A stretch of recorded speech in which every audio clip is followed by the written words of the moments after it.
Gona's Reading Ranch. Join us weekly for reading adventures around the farm. And don't forget, go to our website and subscribe to our channel. See you soon. Hi friends, welcome to Gona's Reading Ranch. We are so glad you joined us today. We're going to read another fun book today, and guess what it's about?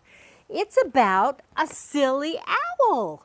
So when we read this book, we're going to figure out if he's silly or if he is wise, because the name of the book is Wise Up, Silly Owl. So let's find out. Wise Up, Silly Owl, story by Steve Metzger, illustrated by Hans Wilhelm. It was late afternoon in the great woods when Spotty the Owl woke up. "Whee!" Spotty yelled as he flew out the window and soared into the sky.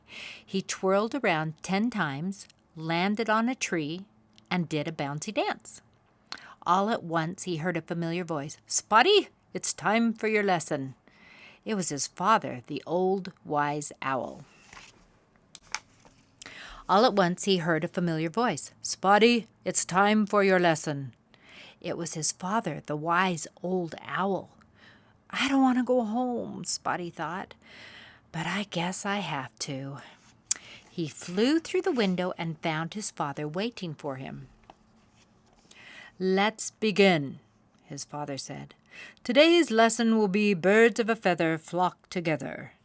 As his father lectured, Spotty slid off his chair and stood on his head. Then he made silly faces. "Spotty," Father Owl said angrily, "you are not listening.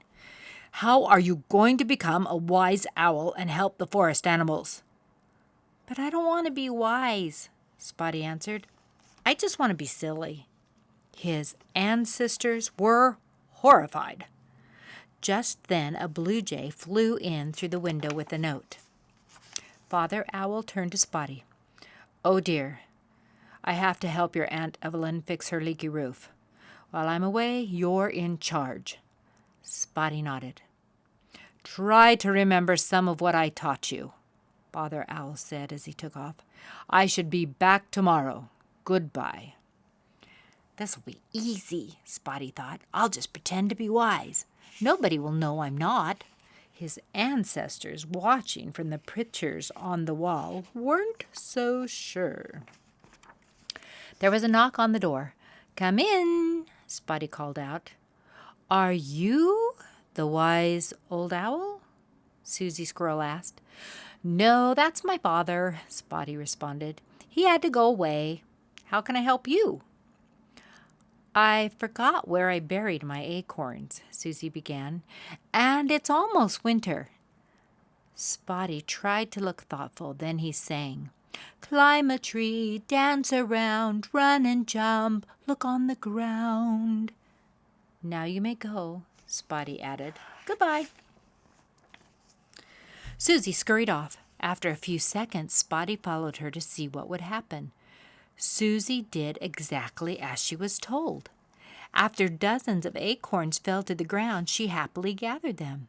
"That young owl is very wise," she excitedly told her friends and neighbors. "This wise stuff is a snap," Spotty said as he flew home. The next morning, Max Beaver showed up.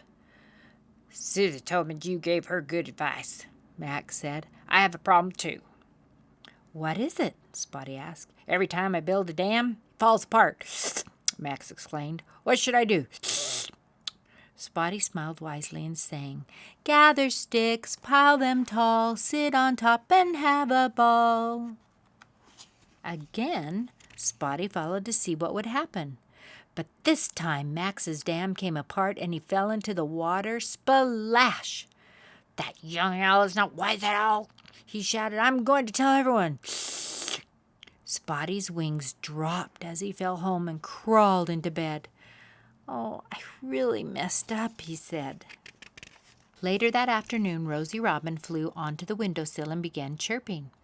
"Is the wise old owl back?" she asked. "I have a problem, but I heard you're too silly."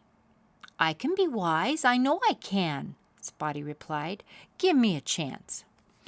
"Well," Rosie said, "there's a fox near my tree. I'm afraid he'll get my eggs." Spotty looked at one of his father's signs. "Birds of a feather flock together." "I've got it!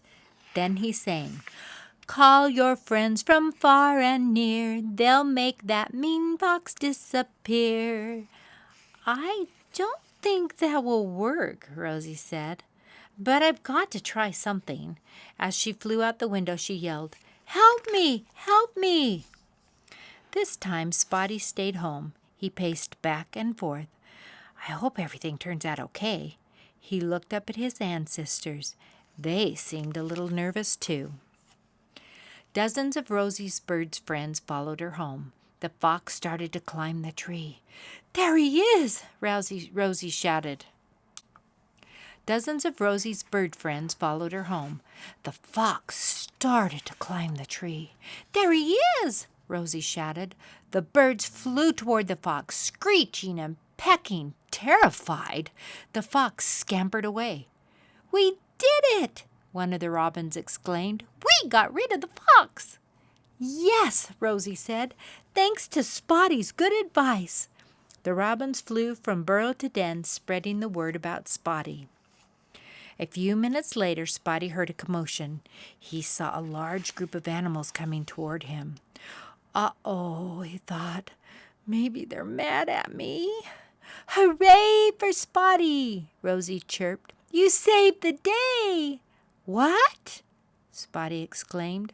You helped Rosie scare the fox away, Susie Squirrel added, and she told us all about it. Let's have a party for Spotty, the wise young owl, Rosie said. I love parties, Spotty said with a big smile. The forest animals were dancing to the music of the rocking rabbits when the wise old owl came home. What's going on? He asked. We're having a party, Rosie said. Your son's wise words helped me save my eggs from the fox. Hooray for Spotty! The other animals cheered. Even Max Beaver joined in. Wise old owl put his wing around Spotty and smiled. I'm very proud of you. Then he sang, let's celebrate, it's no surprise, I have a son who's very wise. The end. What a wise, silly old owl. He made his dad proud. And I bet you make your parents proud all the time. See you next time.